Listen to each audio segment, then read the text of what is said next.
Jedni ho milují, druzí ho nenávidí, ale ignorovat ho to teda vážně nejde.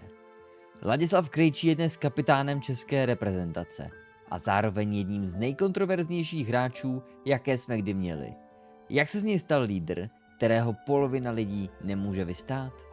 Krejčí je odchovancem brněnské zbrojovky, do jejíž akademie přišel v roce 2008 ze Slovanu Rosice. Ligový debut si odbyl 2. října 2016, kdy odehrál celé utkání proti pražské Spartě. Po sestupu zbrojovky se Krejčí stal stabilním členem základní sestavy.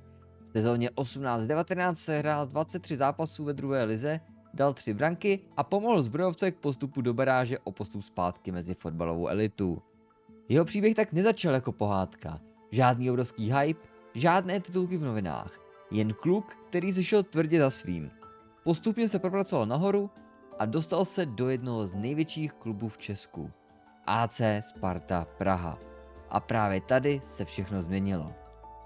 Ligový debut v dresu Sparty si odbyl 20. července 2019 v domácím utkání s Jabloncem.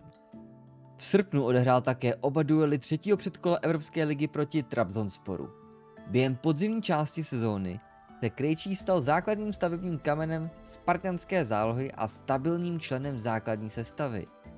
1. července odehrál celé finálové utkání MOL Cupu proti Liberci a svým výkonem pomohl k výhře 2-1 a k zisku pohárového titulu. Nebyl to žádný technik, nebyl to ani kouzelník s míčem, ale měl něco jiného. Tvrdost, agresivitu, emoce. Na hřišti šel do všeho vždycky po hlavě a rval se za svůj tým. Souboje, konflikty, provokace. A přesně kvůli tomu si ho fanoušci začali všímat, ale taky nenávidět. V září 2020 byla u něj a u Libora Kozáka potvrzena nákaza nemocí COVID-19, kvůli níž museli oba Spartané vynechat ligový zápas proti Fastavu Zlín. 22. října byl Krejčí vyloučen ve 23. minutě úvodního kola Evropské ligy proti Lille. A následoval další průšvih. 17. prosince udělila disciplinární komise Ligové fotbalové asociace Krejčímu trest na 4 soutěžní utkání za surový faul na pardubického Tomáše Solila. Krejčí hrubě loktem udeřil protihráče do obličeje a rozhodčí Alex Denev ho po přezkoumání situace na videu vyloučil. I tak Krejčí ale rostl v obrovského hráče a v lednu 2021 byl zařazen mezi 50 nejtalentovanějších fotbalistů podle UEFA. 3. dubna 2021 se mu podařilo vstřelit hat-trick za 16 minut do sítě Teplic při výhře 7-2. Ovšem ještě ten samý měsíc Krejčí utrpěl zlomeninu zadnártní kůstky a přišel tak o zbytek sezóny. A trápení se zraněními pokračovaly. Další sezónu se Krejčí opět zranil, tentokrát na 3 měsíce v odvetě proti rakouskému Rapidu Vídeň. Ve svém prvním utkání po 3měsíční absenci se Krejčí gólově prosadil proti Lyonu v zápase základní skupiny Evropské ligy. Krejčí pak vedl Spartu ve finále MOL Cupu jako kapitán, pro hře 1-3 proti Slovácku však zabránit nedokázal. O rok později dostal od trenéra Jaroslava Šilhavého premiérovou pozvánku do reprezentačního Ačka. V březnu 2023 Krejčí zaznamenal nejrychlejší gól české reprezentace v samostatné historii v zahajovacím utkání kvalifikace mistrovství Evropy v Edenu proti Polsku. Konkrétně se prosadil už po 27 sekundách a jako první od rozdělení federace skoroval v národním A týmu už v úvodní minutě. Postupně se z něj tak stával hráč, který rozděluje fanoušky. Každý zápas se o něm diskutovalo. Fauly, hádky s rozhodčími, konflikty se soupeři. Pro jedny bojovník, pro druhé zákeřný hráč. Sociální sítě byly plné kritiky, ale on nikdy ten styl nezměnil. A právě v tom byl rozdíl.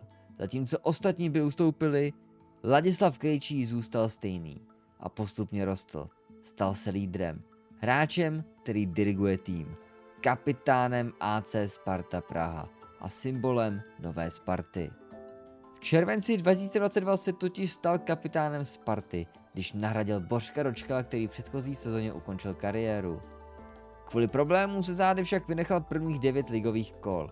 Poté odehrál 2 kola a následně musel vynechat kvůli svalovému zranění zbytek kalendářního roku 2022.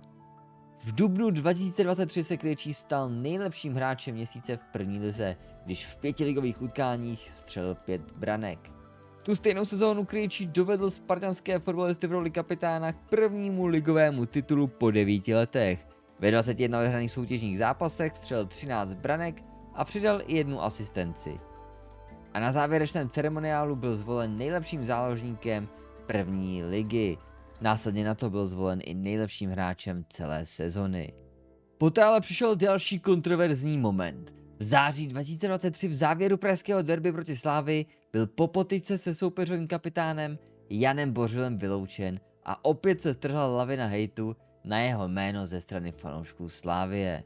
Tu stejnou sezónu v březnu byl v utkání proti Viktorii Plzeň po obdržení 2 žlutých karet vyloučen a podtrhnul tak nepovedený výkon Sparty při prohře 0-4.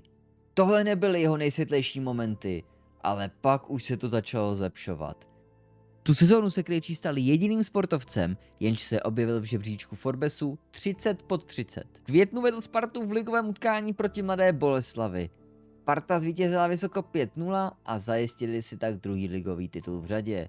O 4 dny později odehrál celé utkání v finále poháru proti Viktorii Plzeň a po výhře 2-1 slavil se svými spoluhráči domácí double. Dohromady v dresu pražské Sparty odehrál 148 utkání, vstřelil 44 branek a přidal 12 asistencí. Na Letné strávil 5 let, vyhrál 2 mistrovské tituly a 2krát zvítězil také v českém poháru. V červnu 2024 přestoupil ze Sparty do španělské Girony. Tým, který v předešlé sezóně skončil ve španělské lize na 3. místě. Přestupní částka činila 8 milionů euro, čím se stal nejdražší posilou v historii katalánského klubu, se kterým podepsal smlouvu na 5 let. Ve španělské La Lize Krejčí debutoval 15. srpna 2024, když nastoupil do závěru utkání proti Realu Betis. V sezóně za Gironu nastoupil do 37 utkání, ve kterých střelil 2 branky a připsal si 1 asistenci. Nastoupil také do 7 utkání Ligy mistrů a 1 zápasu španělského poháru. V srpnu dalšího roku přistoupil Láďa Krejčí ze španělského klubu do Premier League. Novým působištěm českého obránce se stal Wolverhampton, který působí v nejvyšší anglické soutěži od sezóny 18-19. Formálně přišel Krejčí do Anglie na roční hostování s Obcí. Tým však od začátku počítá s tím, že by Obce měla být uplatněna a Krejčí se po první sezóně stane hráčem Wolves. Sportovní novináři informovali o tom, že přestup by měl být na 30 milionů eur. Některé zdroje uvádí dokonce částku 35 milionů, čímž by se Krejčí stal jedním z nejdražších přestupů v historii českých fotbalistů. Debut v anglické lize zažil Krejčí ve 4. kole na hřišti Newcastlu. Nastoupil v základní sestavě netradičně na postu záložníka a do statistik utkání zapsal obdrženou žlutou kartou. Hned při druhém zápase v novém dresu vstřelil Krejčí svůj první gól, kdy v 8. minutě otevřel skóre domácího zápasu proti Leeds. V říjnu byl dokonce zvolen nejlepším hráčem týmu za měsíc září. A pak přišla další kapitola. Česká fotbalová reprezentace.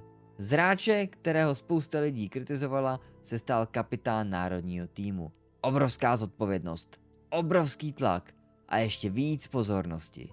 Jeho první zápas v nové roli byl v baráži o postup na mistrovství světa proti Irsku. V tomto zápase český tým zvítězil, kdy Krejčí vyrovnal na 2-2 a následně v penaltovém rozstřelu proměnil penaltu.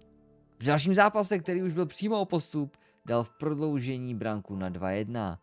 Češi nakonec zvítězili na penalty a dostali se na mistrovství světa po dlouhých 20 letech. Ten moment si Ladislav Krejčí získal respekt českých fanoušků.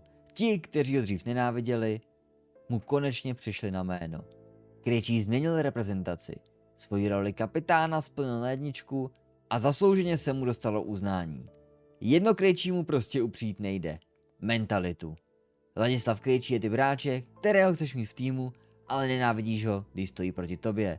A právě proto se stal kapitánem. Protože někdy nejlepší lídři nejsou ti nejtalentovanější, ale ti, kteří jsou ochotní udělat cokoliv pro výhru. Tohle byl příběh Ladislava Krejčího. A co myslíš ty? Kam všude se podívá? Dej nám vědět do komentářů a pro další podobné videa nám nezapomeň hodit odběr.